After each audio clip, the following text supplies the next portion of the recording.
বিসমিল্লাহির রহমানির রহিম। প্রিয় শিক্ষার্থীবৃন্দ, তোমরা সবাই কেমন আছো? আশা রাখি ভালো আছো। আমরা গত ক্লাসে ফিনান্স, ব্যাংকিং ও বীমা প্রথম পত্রের অধ্যায় 6 দীর্ঘমেয়াদী অর্থায়ন নিয়ে আলোচনা করছি। গত ক্লাসে আমরা বন্ড কি, বন্ডের বৈশিষ্ট্য, বন্ড ইস্যুকারী কর্তৃপক্ষ আর বন্ডের শ্রেণী বিভাগ, আমরা এই কয়টা বিষয় নিয়ে আলোচনা করছি। তো প্রথমত কেউ একজন বলো তো যে বন্ড কি, কে বলতে পারবা তোমরা? বন্ড, ওকে। বন্ড হলো দীর্ঘমেয়াদী ঋণের হাতিয়ার যা বিক্রি করে কোম্পানি তহবিল সংগ্রহ করে। আচ্ছা, এবার আসো বন্ড ইস্যুকারী কর্তৃপক্ষ গুলা কি কি, বা বন্ড ইস্যুকারী ইস্যু করে কারা?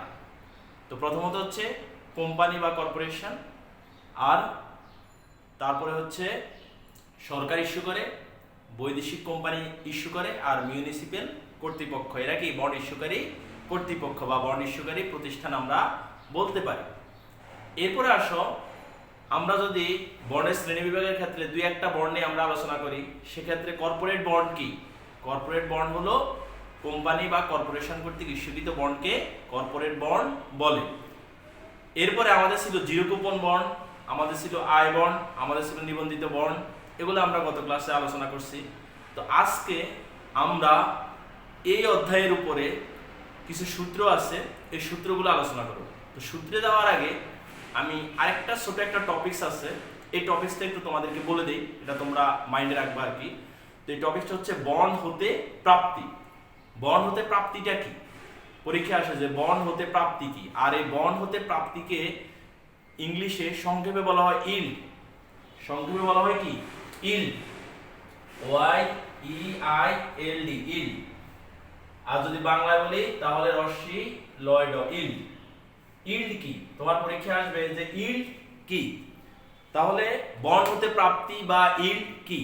তো বন্ড হতে প্রাপ্তি হচ্ছে কোনো বন্ড নির্দিষ্ট মেয়াদ পর্যন্ত ধরে রাখার ফলে যে আয় হয় সেটা হচ্ছে কি বন্ড হতে প্রাপ্তি। মনে করো তুমি একটা বন্ড ক্রয় করলা, সেই বন্ড মেয়াদ হচ্ছে 5 বছর, 5 বছর পর্যন্ত ধরে রাখার ফলে তোমার একটা আয় হবে, সেটা হচ্ছে কি বন্ড হতে প্রাপ্তি। তো বন্ড হতে প্রাপ্তির মধ্যে আবার কিছুটা পার্থক্য আছে, যেমন মেয়াদ পূর্তিতে বন্ডের আয়ের হার, মেয়াদ শেষ হয়ে গেলে বন্ড থেকে যে আয় হয় সেটা হচ্ছে মেয়াদ পূর্তিতে বন্ডের আয়ের হার, যেটাকে সংক্ষেপে বলা হয় YTM, ইল্ড টু ম্যাচিউরিটি। আর আরেকটা হচ্ছে তলবযোগ্য বন্ডের আয়ের হার, YTC, ইল্ড টু কল। তো তলবযোগ্য বন্ডের আয়ের হার হচ্ছে যখন কোনো কোম্পানি নির্দিষ্ট সময়ের পূর্বেই, মানে মেয়াদ পূর্তির পূর্বেই বন্ডটি ক্রয় করার অধিকার রাখে, সেটা হচ্ছে তলবযোগ্য বন্ড। তো মনে করো তুমি একটা বন্ড ক্রয় করছো যার মেয়াদ হচ্ছে 5 বছর, এখন কোম্পানি যদি 2 বছর পরে বন্ডটি ক্রয় করার অধিকার রাখে বা বন্ডটি তোমার কাছ থেকে ক্রয় করে, তাহলে সেক্ষেত্রে হবে কি তলবযোগ্য বন্ড। আর এই বন্ডের ক্ষেত্রে যে আয়টা হবে সেটা হচ্ছে তলবযোগ্য বন্ডের আয়ের হার, আর যেটাকে সংক্ষেপে বলা হয় YTC। তো আসো আমরা আজকে এই অধ্যায়ের সূত্রগুলা নিয়ে জানবো। এই সূত্রগুলা তোমরা ভালোভাবে দেখবা আর প্লাস বুঝে নিবা। তাহলে আসো প্রথমেই লেখো, আমরা যেহেতু আলোচনা করতেছি প্রথম পত্র অধ্যায় 6,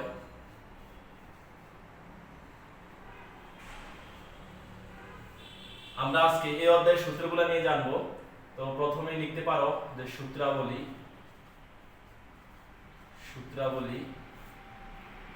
সূত্রাবলীর মধ্যে প্রথমে আসো বন্ডের বর্তমান মূল্য, অবলিক অন্তর্নিহিত মূল্য, যে নামেই আসুক না কেন, অন্তর্নিহিত মূল্য অবলিক প্রকৃত মূল্য।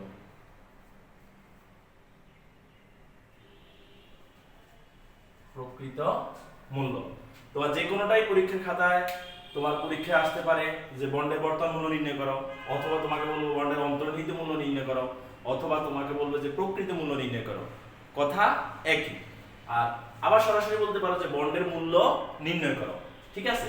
তাহলে এক্ষেত্রে বন্ডের বর্তমান মূল্য, অন্তর্নিহিত মূল্য অথবা প্রকৃত মূল্য। তো এই ক্ষেত্রে আসো প্রথমত আমাদেরকে জানতে হবে যে পরিশোধযোগ্য বন্ড পরিশোধযোগ্য বন্ডের ক্ষেত্রে কি সূত্রটা হবে সেটা আমরা এখন জানবো।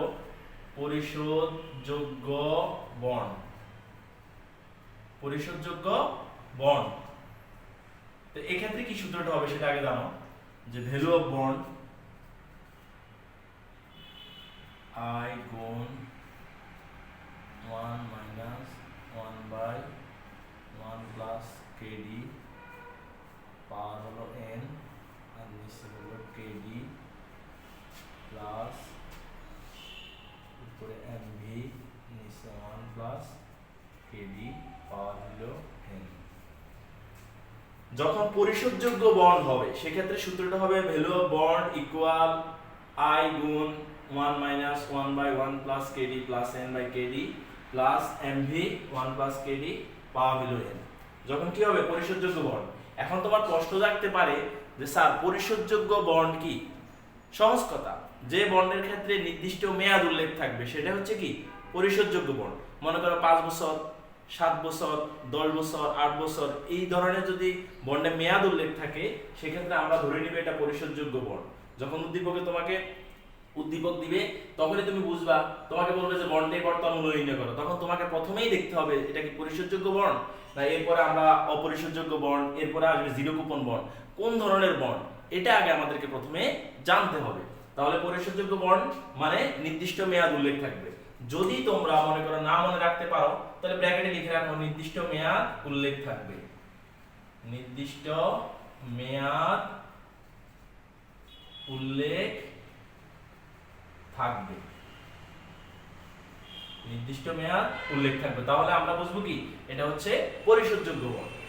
এবার আসো অপরিশোধযোগ্য বন্ড। অপরিশোধযোগ্য বন্ড অথবা এটাকে বলতে পারি চিরস্থায়ী বন্ড। বুঝাই যাচ্ছে যে কোনো মেয়াদ উল্লেখ থাকবে না, চিরস্থায়ী বন্ড। তো যে বন্ডের ক্ষেত্রে নির্দিষ্ট মেয়াদ উল্লেখ থাকবে না সেটাই হচ্ছে কি চিরস্থায়ী বন্ড, অথবা আমরা বলতে পারি অপরিশোধযোগ্য বন্ড। তো এই ক্ষেত্রে সূত্রটা একেবারেই সহজ, ভ্যালু অফ বন্ড ইকুয়াল উপরে I আর নিচে হলো kd, উপরে I আর নিচে kd। এটা হচ্ছে কি অপরিশোধযোগ্য বন্ডের ক্ষেত্রে সূত্র। এক্ষেত্রে কি নির্দিষ্ট মেয়াদ উল্লেখ থাকবে না, আমরা মেয়াদ উল্লেখ না থাকলে আমরা এটাকে অপরিশোধযোগ্য বন্ড অথবা চিরস্থায়ী বন্ড ধরে আমরা এই সূত্রটার মাধ্যমে আমাদের কাজ কমপ্লিট করব। এরপরে আসো পরবর্তীতে যে বন্ড সেটা হচ্ছে zero coupon bond. Zero coupon bond বুঝাই যাচ্ছে যে সুদের হার থাকবে না।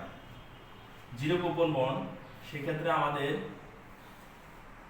সূত্র হবে ভ্যালু অফ বন্ড ইকুয়াল, দেখো আমরা প্রথমে যে সূত্রটা লিখছি, দেখো একটা সূত্র মুখস্থ করলেই কিন্তু তোমার এটা তো ইজি আছে, তুমি অটোমেটিক তোমার মুখস্থ হয়ে যাবে।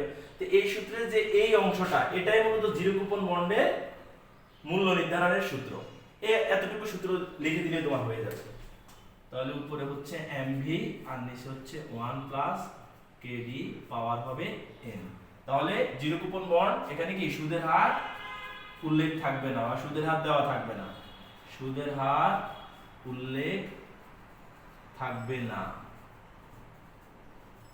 তাহলে আমাদের কি হবে এটা জিরো কুপন বন্ড। আর অপরিশোধযোগ্য বন্ড এখানে আমরা লিখতে পারি যে নির্দিষ্ট মেয়াদ উল্লেখ থাকবে না, তোমরা লিখে নিবা।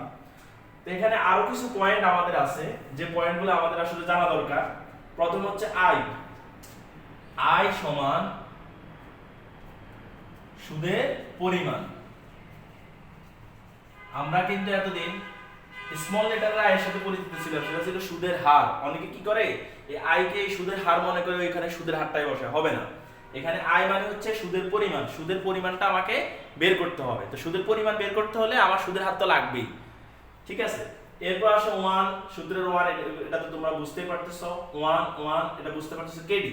এই kd কে অনেক ভাবে নামকরণ করা হয়। kd সমান বাট্টার হার হতে পারে, বাট্টার হার হতে পারে, তারপরে মূলধন ব্যয় হতে পারে, মূলধন ব্যয় হতে পারে, তারপরে সুযোগ ব্যয় হতে পারে, সুযোগ ব্যয় হতে পারে, ঠিক আছে। বাট্টার হার, মূলধন ব্যয়, সুযোগ ব্যয় যে কোনো নামে হতে পারে, এটা kd। এরপরে আসে n মানে আমরা আগে থেকে n এর সাথে পরিচিত আছি, n মানে হচ্ছে সময়। এরপরে আসো এমভি মোস্ট ইম্পর্টেন্ট, এই জিনিসটা জানা। এমভি ম্যাচুরিটি ভ্যালু, মানে মেয়াদ পূর্তি মূল্য, মেয়াদ পূর্তি মূল্য।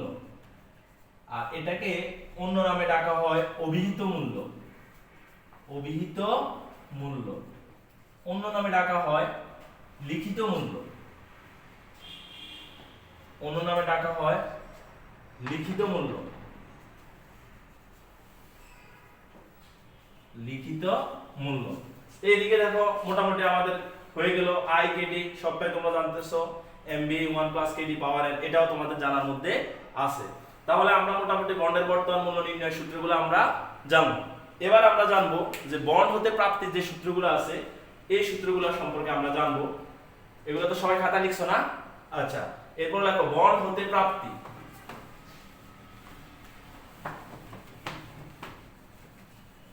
সবাই লেখো বন্ড হতে প্রাপ্তি, বন্ড হতে প্রাপ্তি, বন্ড হতে প্রাপ্তি। এটাকে সংক্ষেপে কি বলে বলছিলাম? এটাকে সংক্ষেপে বলা হয় yield, Y E I L D, yield. Bond হতে প্রাপ্তি বা ইল্ড আমরা এটাকে বলতে পারি। তাহলে বন্ড হতে প্রাপ্তির ক্ষেত্রে আমরা বলছিলাম প্রথমত হচ্ছে মেয়াদ পূর্তিতে বন্ডের আয়ের হার, তারপর হচ্ছে তলবযোগ্য বন্ডের আয়ের হার, তারপর হচ্ছে চলতি ইল্ড। ঠিক আছে, তাহলে আমরা প্রথমটা 1 নম্বরটা লিখবো যে মেয়াদ পূর্তিতে বন্ডের আয়ের হার, মেয়াদ পূর্তিতে বন্ডের আয়ের হার। এটাকে সংক্ষেপে কি বলা হয়? YTM, yield to maturity. এটা কিন্তু আবার অনেক সময় এমসিকিউতে আসে যে ওয়াইটিএম এর পূর্ণ রূপ কি, তাহলে ইল্ড টু ম্যাচুরিটি।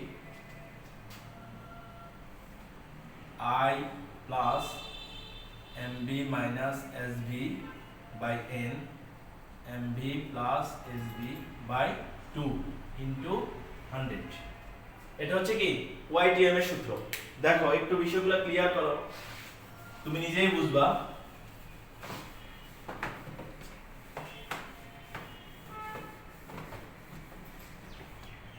এখানে একটা জিনিস দেখো, ইল্ড টু ম্যাচুরিটি, আই সুদের পরিমাণ, এটা তোমরা বুঝতেই পারতেছো। এমভি আমরা কিছুক্ষণ আগে বললাম, এমভি মানে অভিহিত মূল্য বা লিখিত মূল্য বা মেয়াদ পূর্তি মূল্য। এসবি বুঝাই যাচ্ছে সেল ভ্যালু, মানে বাজার মূল্য। আবার অনেকে এটাকে এনএসবি বলে থাকে, নিট সেল ভ্যালু। ঠিক আছে, তারপরে হচ্ছে এন সময়, MB plus SB by 2 into 100। এটা গেল কি মেয়াদ পূর্তিতে বন্ডের আয়ের হার। এবার আসো এরপরে হচ্ছে কি তলবযোগ্য বন্ডের আয়ের হার, তলবযোগ্য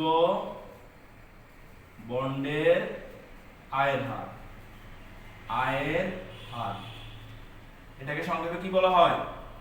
ইল্ড টু কল, ওয়াইটিসি। ওয়াইটিসি সূত্র আর ওয়াইটিএম এর সূত্র দেখো, তোমার একেবারে মুখস্থ করাটা বা তোমার মনে রাখাটা একেবারে সহজ। ওখানেও আই আছে, এখানেও আই আছে, প্লাস ওখানে আছে কি এমবি, তোমার এখানে হবে সিপি। কেন সিপি হবে? Call price. এখানে এম আছে, এই কারণে এখানে এমবি। এখানে সি আছে, এই কারণে এখানে সিপি মাইনাস এসবি অথবা এনএসবি অনেকে দিয়ে থাকে। নিচে হবে এন আর নিচে হবে M CP, CP plus SB আর নিচে হবে 2 ইনটু 100। তো দেখো এই সূত্র আর এই সূত্রের মধ্যে কোনো পার্থক্য নাই, জাস্ট পার্থক্যটা হচ্ছে এখানে ওয়াইটিএম এই কারণে এমবি আর এখানে ওয়াইটিসি এই কারণে সিপি। সিপি মানে কল প্রাইস আর এমবি মানে ম্যাচুরিটি ভ্যালু। এবার আসো সর্বশেষ যে সূত্রটা আমরা জানবো সেটা হচ্ছে চলতি ইল্ড, চলতি ইল্ড।